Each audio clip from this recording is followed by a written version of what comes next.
Hey everybody, KMO here, and I'm here with a dog who sees the plug-in mic on my phone as a natural dog toy, so he's quite anxious to get at it. There may be a few cuts that are not me pausing to think, but me pausing to try to push a dog away. Just as I did not know the name Qasem Soleimani until he was dead, I also didn't know the name of Kim Donagh. Is that how it's pronounced? Not that it really matters, he's gone now. He was the British ambassador to the United States. Apparently he sent a communique back to the Home Office talking about what a dumbass Trump is. And somebody who knows where along the chain of custody of that message decided to leak the most incendiary parts to the press. And Donald Trump said thereafter, well, this guy is a dumbass and I won't work with him. Point blank, period. His term was meant to extend until Christmas of this year, but he's leaving now because, well, he's now a lame duck. There's nothing he can do in that office anymore. Because of his, well, not because of the communique that he sent back, because that was confidential, but because somebody leaked it. Whatever. But I learned about this on a Financial Times podcast, which, again, I have resubscribed to Financial Times because they offered me a month for $1, and I said, sure. It's interesting to see what the rich people are concerned about. And so on this podcast, the guests, one of whom was Edward Luce, who I think is the most popular columnist at Financial Times, they were talking about the Anglo-American relationship and how strong is it. So once again, and I know some of you won't like this, and maybe you should tune out now, I'm going to talk about the worldview articulated by Peter Zeihan in his books, The Accidental Superpower, The Absent Superpower, and the forthcoming Disunited Nations. And very briefly, Peter Zeihan's contention is that after World War II, the U.S. convened its allies at Bretton Woods, New Hampshire, and proposed a new global order. It is a new global trade and security order. And in this new order, which is now the old order, the United States would guarantee safety in the high seas. Basically, it would make the global sea lanes safe for commerce. Basically, anybody can move raw materials and finished goods wherever they need to facilitate trade. And because it was supposed to be a bribe, the U.S. payoff for this was that the U.S. got to coordinate everybody else's defense so that there would be a global response to and containment of the Soviet Union. The U.S. never partook of this new order to enrich itself in the way that anybody, who had been a student of history and learned that the U.S. had the only, intact military at the end of World War II, not only military, but the only intact industrial base of any major country at the end of World War II. If you looked at history, anybody else would have expected the U.S. to say, look, we're the new sheriff in town and, we're the new mob boss. We get paid. Every time there's a transaction, the U.S. gets paid. That would have been absolutely normal behavior, historically speaking. And the U.S. threw the world a curveball and said, no. Everybody get rich. Do as you need to do. The only thing we ask is that you let us coordinate your defense so that we can present a unified front to the Soviet Union, globally speaking, to check their ambitions and contain them. And for decades, that was the order. Capital O order, as Zeihan calls it. Well, since the end of the Cold War, which, was really at the start of the 1990s, the U.S. has been withdrawing its troops from its overseas postings and has been hinting, subtly and in a friendly, convivial manner to our allies, hey, we've been paying a lot of money into your defense establishment and providing U.S. troops in lieu of troops from your country to protect you from the Soviet Union. Soviet Union's gone. And resurgent Russia, that's your problem, buddy. You either need to pay for the defense services that you are receiving, or you need to provide them yourself. And so far, most of the European nations have demurred, we'll say. So in the new order, for the U.S. anyway, rather than providing security for the world, we have decided to provide security for our immediate neighbors, Canada and Mexico, and for our longtime economic and military allies, Japan and South Korea, who hate each other, but they both at least like having the U.S. around in some capacity. So Peter Zeihan's position is that the UK can get in on that. It can be part of that group, that new bloc of the US, Canada, Mexico, South Korea, and Japan, or not. But, the arrangement up until a couple of years ago was that the UK was part of Europe. Well, the UK has decided, parts of it anyway, have decided to leave Europe. And that part that decided to leave is a narrow majority. So, 2 years of complicated British politics later, it looks like Prime Minister Boris Johnson is, he's making it a priority to get Brexit done. So now, with all of this freshly stirred up tension in the Middle East, there comes a communique from I was going to say See Rome podcast listener, but really out of my head video viewer. Anyway, a friendly voice from the UK posted the following. I'm from the UK, and I hope that if America does go back to war in the Mideast, that we can have the good sense to stay out of it. Our Prime Minister, Tony Blair, followed George W. Bush into the senseless, pointless war against Saddam Hussein, which only served to destroy the balance of power and give victory to theocrats. Blair has been reviled in this country ever since. I think that Trump may be smarter than Bush, which would not be difficult. Smart enough, I hope, to learn the lesson of the recent past, that all involvement, certainly military action, in the Mideast ends badly. To which I replied, since the UK have forfeited their standing in Europe's good graces, I hope the occupant of 10 Downing Street has the good sense to partner with the US on trade and military matters. The most self-defeating thing a British PM could do after bungling relations with Brussels would then be to turn around and do the exact same thing with Washington. To which Old Elephant Stew replied, sorry, but I do not share your hope for my country. Leaving the European project to become the 51st state of the Union would be out of the frying pan and into the fire. I hope that Boris has the courage to take an independent view and not let UK be a vassal state, either to Europe or the US. Harold Wilson did this in the 1960s when he stood up to LBJ over Vietnam. He was the best prime minister we've had in my lifetime. To be fair, there's not been much competition in this field since then. All right. It is a new day, and I am back home and dog-free. So the general umbrella, the conceptual umbrella, under which Peter Zeihan's speculations and predictions cluster is the notion that the United States has been, for decades now, and will continue to withdraw its overseas military commitments, because the purpose of them was to contain the Soviet Union, and the Soviet Union is gone. I don't know what Zeihan's position on the Gulf War, the invasion of Iraq and Afghanistan was in the wake of the 9/11 attacks. My position is that the Iraq War was an enormous mistake with horrific consequences for which the U.S. will be paying for decades.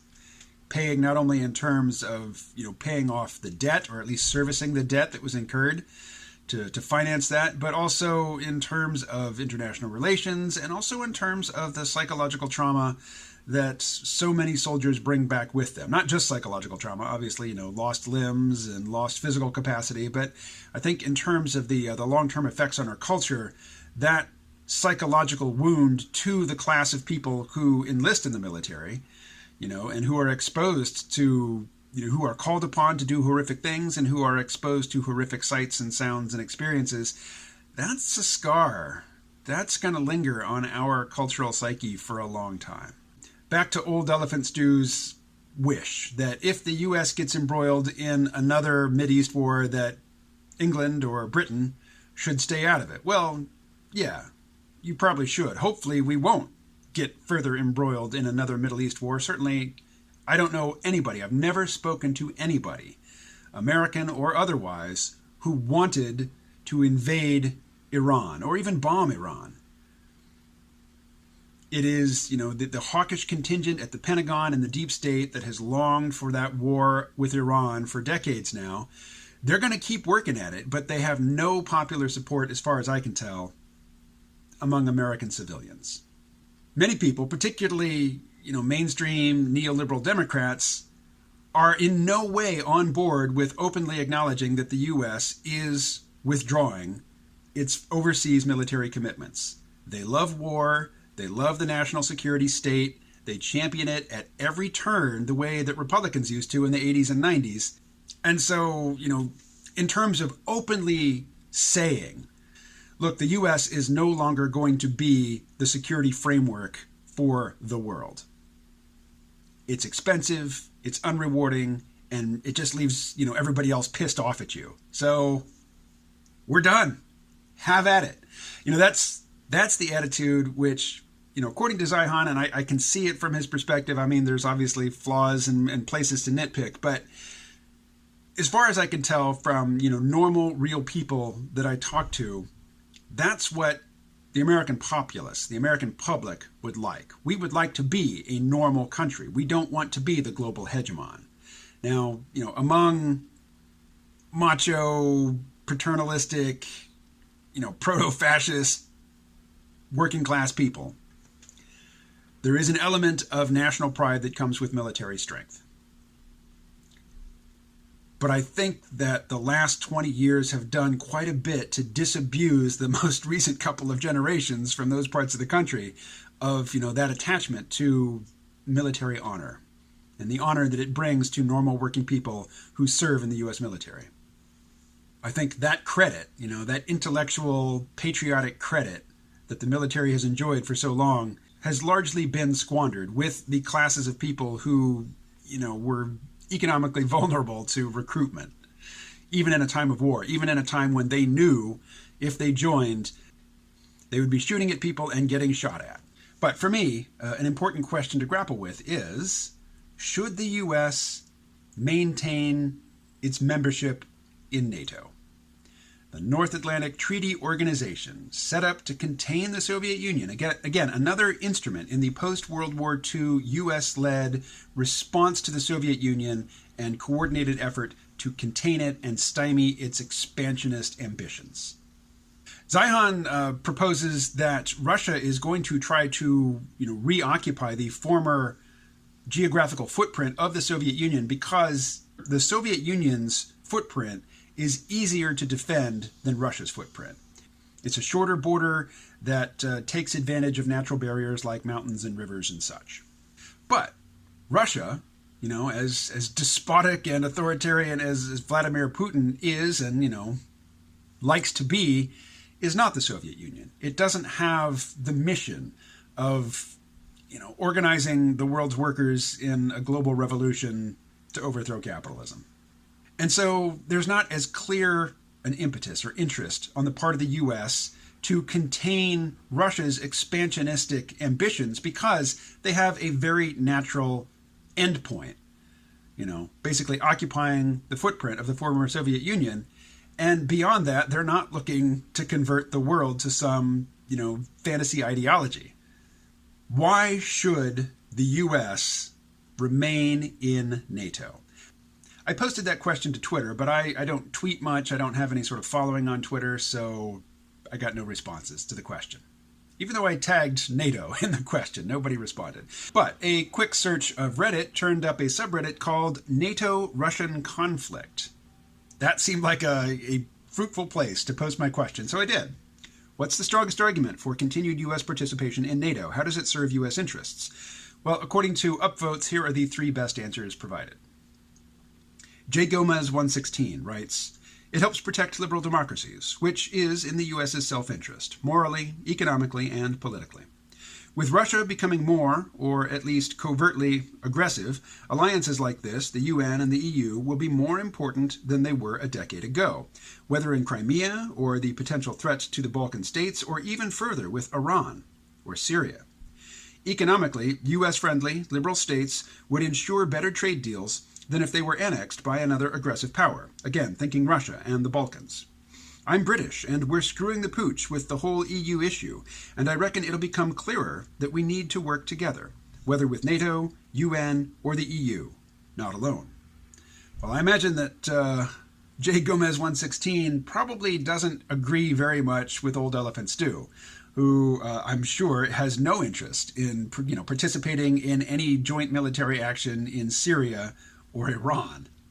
Seed of Chief responded, The maintenance of a free, America-aligned Europe is in our best interest. If we leave NATO, not only is it highly likely that Eastern Europe will fall under the Russian sphere of influence, but it is also likely that Western Europe will pursue its own agenda, which may very well be in opposition to American goals, both in the region and elsewhere.